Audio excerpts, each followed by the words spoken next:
One plus not 5 को लेके ना काफी कंप्लेंट्स है लोगों के। वो कह रहे हैं कि कैमरा में से टेलीफोटो लेंस उड़ा दिया, मेटल फ्रेम की जगह प्लास्टिक बॉडी कर दी है, इंटरनल स्टोरेज UFS 4 से UFS 3.1 कर दिया और USB 3 की जगह USB 2 पोर्ट दे रहे हैं। गाइस, वैसे देखा जाए तो किसी भी प्राइस पे कोई भी फोन परफेक्ट तो नहीं है, सब में कुछ ना कुछ कटबैक्स तो होते ही हैं। जैसे कि आप पोको का F7 उठा लो, देखो प्राइस के हिसाब से चिप तो बहुत बढ़िया उसके अंदर, लेकिन फिर कैमरा और सॉफ्टवेयर को लेके, या आप iQOO Neo 10 को उठा लो, प्रोसेसर और कैमरा दोनों ही बहुत अच्छे हैं, लेकिन अगेन सॉफ्टवेयर को लेके थोड़ा डाउट रहता है। और फिर नथिंग फोन 3 देख लो, मतलब डिजाइन भी अच्छा है, सॉफ्टवेयर भी अच्छा है, बट फिर कैमरे के डिपार्टमेंट में अगेन कुछ ना कुछ रह जाता है। कहने का मतलब बस इतना है गाइस कि हर फोन में कोई ना कोई कटबैक होता है, आपको बस इतना देखना है कि कौन से फोन के कटबैक से आपको कम फर्क पड़ता है। और इसी लेंस के थ्रू हम नॉट 5 को देखेंगे अब कि 30 दिन हो गए, ज्यादा ही हो गए हैं, तो ये फोन मुझे कैसा लगा over a period of time, करते हैं बात। सबसे पहली चीज गाइस, नॉट 5 ना शुरू ही 256 GB पे होता है, तो एक प्राइस बेनिफिट मिल जाता है और इसके डब्बे में आपको सब कुछ मिलता है, स्क्रीन प्रोटेक्टर भी प्री अप्लाइड है, तो डे 1 से आपके पास सब कुछ है, कुछ भी एक्स्ट्रा खर्च करने की जरूरत नहीं है। दूसरी चीज गाइस, इस प्राइस सेगमेंट में अगर आप कुछ और फोन देखेंगे तो काफी लाउड या फ्लैशी डिजाइन है, और नॉट 5 का काफी सटल और क्लासी डिजाइन है। और इसका जो ये बैक पैनल है ना, काफी सॉफ्ट मैट सिल्की टेक्सचर है इसका, और इस पे फिंगरप्रिंट बिल्कुल भी नहीं लगते हैं, एकदम स्मज फ्री है। तीसरी चीज गाइस, ये फोन ना वाकई में बड़ा तो है, मतलब मुझे थोड़ा टाइम लगा to get used to the size, क्योंकि मेरी हाइट छोटी है तो मेरे हाथ भी अकॉर्डिंगली थोड़े छोटे ही हैं। आप अगर लंबे हैं तो अच्छी बात है, आपको इतनी दिक्कत नहीं होगी। और गाइस, कुछ लोगों के लिए तो ये बहुत अच्छी चीज है, बिकॉज इसका मतलब ये हुआ कि आपको बड़ी डिस्प्ले मिलती है और ज्यादा बैटरी मिलती है। मतलब इस साइज की वजह से आपको 6.83 इंच का स्क्रीन मिलता है, बड़ा साइज है। ओवरऑल अगर आप देखें तो वीडियोस देखने के लिए या गेमिंग करने के लिए काफी सही स्क्रीन है, और डिटेल में हम बात करेंगे गेमिंग की, तो स्टे ट्यून।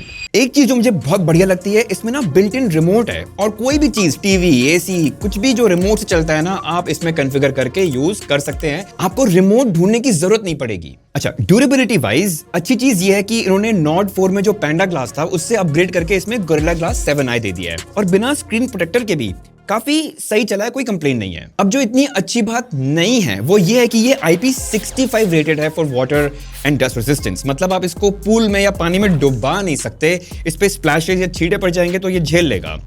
वैसे तो आप पानी में क्यों ही गिराना चाहेंगे अपना फोन, बट अगर वो प्रोटेक्शन होती अच्छा तो होता। वैसे बाय द वे, ये गीले हाथ के साथ भी एकदम मस्त काम करता है, एक्वा टच करके एक फीचर है इसमें। अब गाइस, लोगों को ना दो कंसर्न है, ए कि ये पॉलीकार्बोनेट प्लास्टिक फ्रेम का है, मेटल नहीं है, और दूसरा कि इसमें USB 2 पोर्ट है।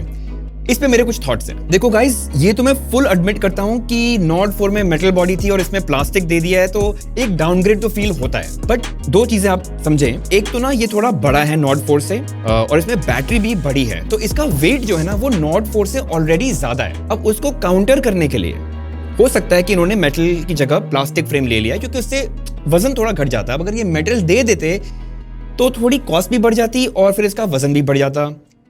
अब पता नहीं, वो शायद इतना अच्छा आइडिया होगा नहीं, इसलिए इन्होंने ये कॉम्प्रोमाइज किया होगा। लेकिन ऑनेस्टली अगर आप इसको हाथ में पकड़ेंगे तो आपको चीप या कोई सस्ती वाइब नहीं आएगी, आपको वो मेटालिक वाइब आएगी। और हाँ, अगर आप केस लगाने ही वाले इस पे तो वैसे फर्क ही क्या पड़ता है। और गाइस, दूसरा कंसर्न है इसके USB 2 पोर्ट को लेकर। देखिए, पर्सनली स्पीकिंग मुझे इतना फर्क नहीं पड़ता, क्योंकि मैं इस पे कितना ही डेटा ट्रांसफर करूंगा, शायद कभी भी नहीं, और ना ही मैं इसमें एक्सटर्नल SSD में कुछ वीडियो रिकॉर्ड कर रहा हूँ कि हाई बिट रेट की जरूरत है।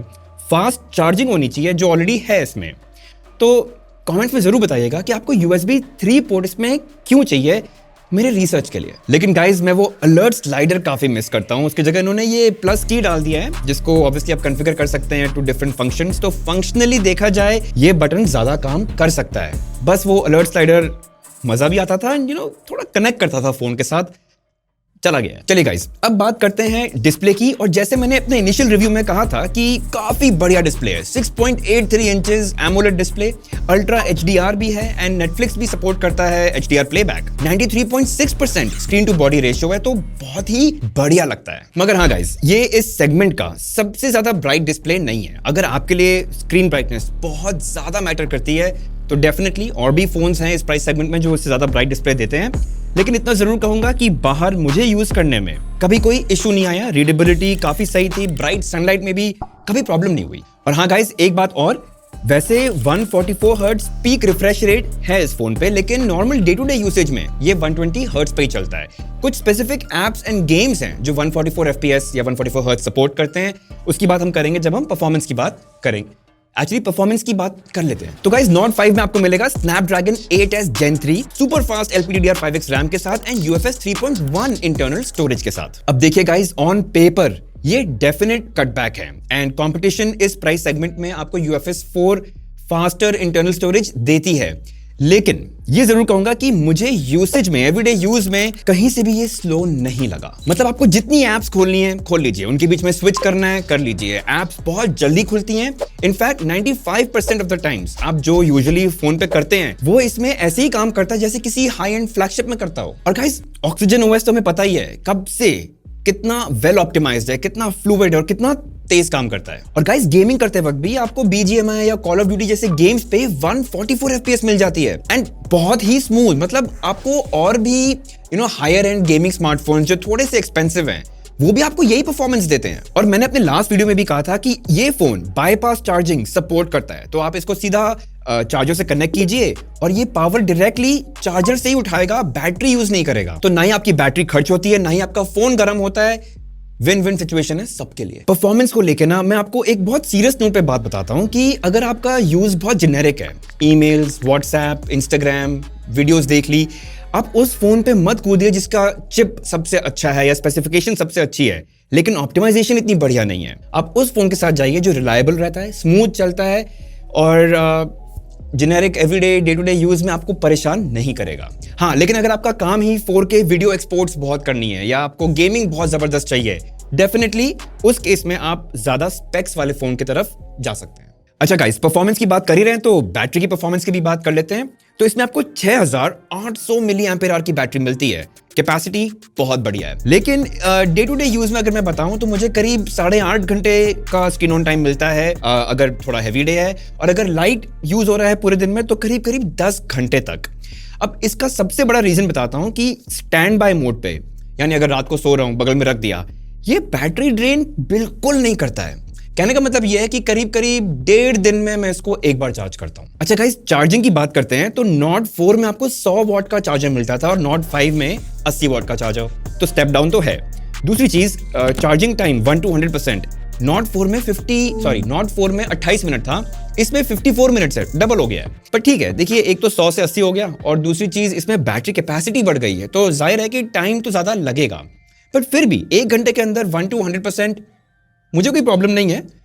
ऐसा बहुत कम होता है कि मुझे अभी के अभी 100% चाहिए, सो नॉट बैड। अच्छा गाइस, कैमरा और कैमरा सैंपल्स की बात तो करेंगे, उसके पहले फटाफट जरा Oxygen OS की बात कर लेते हैं, सॉफ्टवेयर की बात कर लेते हैं। तो एक तो Oxygen OS है, तो वैसे ही बहुत फ्लूइड है, बहुत ही वेल ऑप्टिमाइज्ड है, बहुत स्मूथ फील होता है और काफी क्विक है। मतलब fingerprint unlock instant, face unlock तो इसका ऐसा है कि लॉक स्क्रीन दिखती तक नहीं है, सीधा होम स्क्रीन पे ही गिराता है। और ये NFC एनेबल्ड भी है, तो टैप एंड पे सपोर्ट करता है, गूगल पे डाल लो, कॉन्फ़िगर कर लो, मस्त चलेगा। और अगर अपग्रेड प्रोग्राम की बात करें तो OnePlus आपको प्रॉमिस करता है 4 साल के अपग्रेड्स एंड 6 साल तक के सिक्योरिटी अपडेट्स, जो आई थिंक नॉर्मल है इस प्राइस सेगमेंट में। अब देखिए Oxygen OS में बहुत कुछ है जो मैं इस वीडियो में ऑब्वियसली कवर नहीं कर सकता, लेकिन जो कुछ नए फीचर्स हैं और जो कुछ नए AI फीचर्स हैं वो मैं आपको फटाफट बता देता हूं। सबसे यूजफुल मुझे AI प्लस माइंड लगा। मतलब कोई भी चीज है जो आपको याद रखनी है उस पे आप ऐसे 3 फिंगर से स्वाइप अप कर दीजिए और फोन उसका स्क्रीनशॉट लेके उसको एनालाइज करके ना स्टोर कर लेता है, और बाद में आप माइंड स्पेस ऐप में जाकर उसको बड़े आराम से ढूंढ भी सकते हैं और उसको देख भी सकते हैं।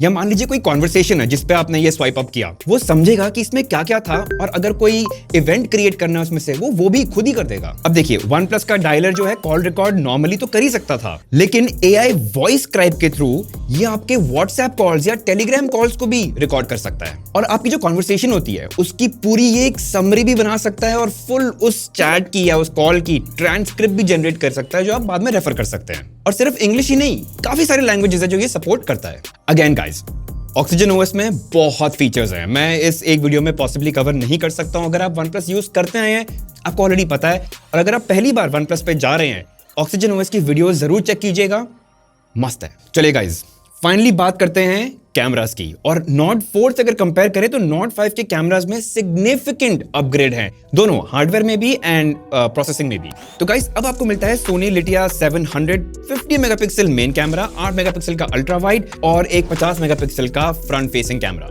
हाँ गाइस, लेकिन टेलीफोटो लेंस नहीं है। I think it's a big miss, होना चाहिए था। खैर फोटो सैंपल्स देखते हैं। तो गाइस ये रहे कुछ सैंपल्स रेगुलर मोड में, और ये लगभग वैसी लग रही है जैसे इस प्राइस सेगमेंट में ना बाकी फोन से आपको मिलेंगी। कलर रिप्रोडक्शन ठीक है, एक्सपोजर भी सही बैलेंस किया है एंड शार्प एंड डिटेल लगती है। इंडोर्स फोटोज में भी जहां कभी कभी लाइटिंग ना काफी ट्रिकी होती है, बट फिर भी व्हाइट बैलेंस भी सही मेंटेन किया है इस फोन ने, सो नॉट बैड। अब देखो टेलीफोटो नहीं है लेकिन 2x क्रॉप है, और अगर इसी फ्रेम में मैं 2x क्रॉप में क्लिक करूं तो वर्ड्स जो हैं काफी क्रिस्प ली हैं Nord 5 ने। ऑब्वियसली लाइट अच्छी होनी चाहिए तभी शार्प आएंगी। फोटो सैंपल्स वैसे आप डाउनलोड कर सकते हैं खुद, और सब इवैल्यूएट कर सकते हैं, लिंक आपको डिस्क्रिप्शन में मिल जाएगा। अच्छा, पोर्ट्रेट मोड में अगर आप ये सैंपल्स देखें काफी सही हैं। एज डिटेक्शन अच्छा है, बैकग्राउंड भी बोका जो है अच्छा जनरेट कर रहा है, कलर्स भी सही कैप्चर कर लिए हैं। इस फोटो में थोड़ी सी गड़बड़ हो गई, थोड़ा सा यहाँ पे ब्लर हो गया एक्स्ट्रा, परफेक्ट नहीं है बट ठीक है। अल्ट्रा वाइड फोटोज ठीक हैं, इस प्राइस में और बेटर हो सकती थी, बट ये भी चलो बुरा नहीं कहूंगा। HDR परफॉर्मेंस डेफिनेटली बेटर हो सकती है, बट कोई मेजर कंप्लेंट नहीं है। मगर सेल्फीज गाइस काफी सॉलिड आई हैं, स्किन टोन्स अच्छी ली हैं। पोर्ट्रेट मोड में भी अगर आप देखें एज डिटेक्शन काफी ऑन पॉइंट लगी मुझे। बैकग्राउंड में जो ब्लरिंग है फोन ने अच्छी की है। अरे लो लाइट में भी काफी शार्प फोटोज। बाकी फोन इस प्राइस में जनरली थोड़ा ब्लर या सॉफ्ट कर देते हैं सेल्फी को लो लाइट में, इसने नहीं की। और लो लाइट की बात चली रही है तो थोड़े नाइट सैंपल्स भी देख लेते हैं। आप बताइए, ये फोटोज मैंने 8, 9 या 10 बजे के आसपास लिए हैं और कितनी क्लियर एंड शार्प है। स्काई में कोई नॉइज नहीं, व्हाइट बैलेंस बिल्कुल सही, एंड जहां जहां ये बल्ब या लाइट सोर्स है वहां रोशनी ना फैल नहीं रही है, लीक नहीं हो रही है, जो अगेन इस प्राइस में बाकी कुछ फोन्स में हो जाती हैं। आप ये फोटोज देख लो यार, रात के 9:30 बजे, कोई मानेगा, काफी बढ़िया काम किया है। और गाइस वीडियो के मामले में आपको बता दूं कि 30,000 के नीचे Nord 5 लौता फोन है जो 4K 60 FPS सपोर्ट करता है, दोनों फ्रंट कैमरा से भी एंड प्राइमरी कैमरा से भी, तो कोई और फोन नहीं करता। गाइस अगर मैं आपको ओवरऑल बताऊं तो ये OnePlus का पहला नॉड है जो सच में इतनी अच्छी फोटोज लेता है। आप इस प्राइस सेगमेंट में भी देखेंगे तो काफी बैलेंस्ड सेट ऑफ कैमरास हैं। टेलीफोटो नहीं है, वो एक मिस है, बट अदरवाइज देखें तो डिफरेंट मोड्स में काफी वेल बैलेंस्ड पिक्चर्स ले लेता है। हाँ, अगर आपको सच्ची में और भी अच्छी फोटोज लेनी है, आपको और अच्छा कैमरा सेट चाहिए तो और फोन्स हैं, iQOO Neo 10 है, थोड़ा सा महंगा है लेकिन कैमरास बहुत अच्छे मिलते हैं आपको, बट अगेन उसमें फिर आप सॉफ्टवेयर पे थोड़ा आपको इशू हो सकता है, बट हाँ कैमरा इंपॉर्टेंट है तो डेफिनेटली एक ऑप्शन है। गाइस ओवरऑल अगर देखा जाए मेरे हिसाब से 30,000 के नीचे इससे बढ़िया ऑलराउंडर फोन नहीं है। देखिए कटबैक्स हैं, मैं मानता हूं, लेकिन अगर उन कटबैक से आपको इतना फर्क नहीं पड़ता तो इशू नहीं होना चाहिए। जैसे आप बोलेंगे टेलीफोटो लेंस नहीं है, लेकिन अगर आपको टेलीफोटो फोटोज ही इतनी नहीं लेनी है तो क्या फर्क पड़ता है। फिर आप बोलेंगे इसमें प्लास्टिक फ्रेम है, मेटालिक फ्रेम नहीं है। अगर आपने केस ही लगाना है और फोन के ऊपर आप नहीं बैठेंगे तो आपको क्या ही फर्क पड़ता है।